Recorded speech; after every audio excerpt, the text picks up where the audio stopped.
এ বছরেও রাজবাড়ী থেকে মেদিনীপুরে যাচ্ছে না ১২৫তম ওরস স্পেশাল ট্রেন।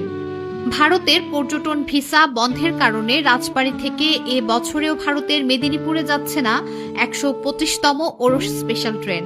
ফলে শত বছরের ঐতিহ্যবাহী ওরস স্পেশাল ট্রেনের যাত্রায় দ্বিতীয়বারের মতো ভাটা পড়ল।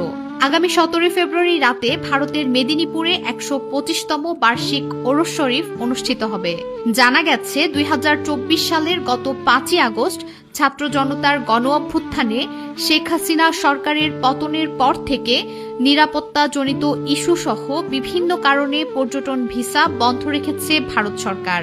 ফলে এ বছরেও রাজবাড়ী থেকে আঞ্জুমান ই কাদেরিয়ার উদ্যোগে ভারতের মেদিনীপুরে যাচ্ছে না ওরস স্পেশাল ট্রেন। ১৯০২ সালে চালু হওয়া ওরস স্পেশাল ট্রেন ২০২১ ও ২০২২ সালে করোনা মহামারীর কারণে এবং সর্বশেষ ছাত্র জনতার গণ অভ্যুত্থানের পর ভারতীয় পর্যটন ভিসা বন্ধের কারণে ২০২৫ ও চলতি ২০২৬ সালে ট্রেনের যাত্রা বন্ধ রয়েছে।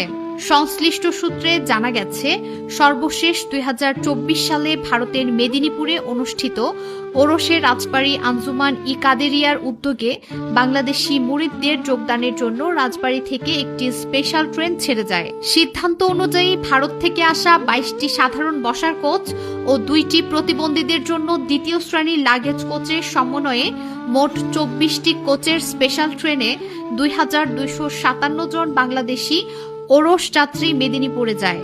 ২০২৪ সালের ১৪ ফেব্রুয়ারি রাত ১০টায় স্পেশাল ট্রেনটি রাজবাড়ী থেকে ছেড়ে দর্শনা বর্ডার দিয়ে ১৫ ফেব্রুয়ারি গেদে পৌঁছায় এবং ১৬ ফেব্রুয়ারি মেদিনীপুরে পৌঁছায়। স্পেশাল ট্রেনটি ১৮ ফেব্রুয়ারি ভারতের সময় রাত ১০টায় মেদিনীপুর থেকে ছেড়ে ভারতের গেদে বর্ডার দিয়ে দর্শনা হয়ে ১৯ ফেব্রুয়ারি দুপুরে রাজবাড়ী ফিরে আসে।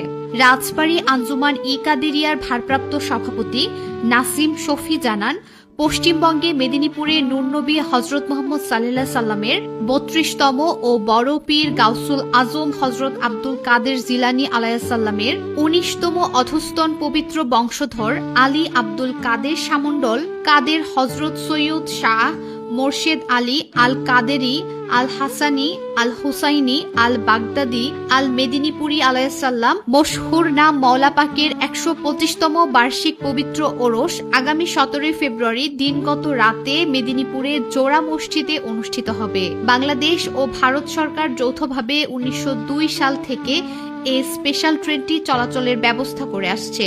এর মধ্যে দেশ ভাগ হয়ে গেলেও ঐতিহ্য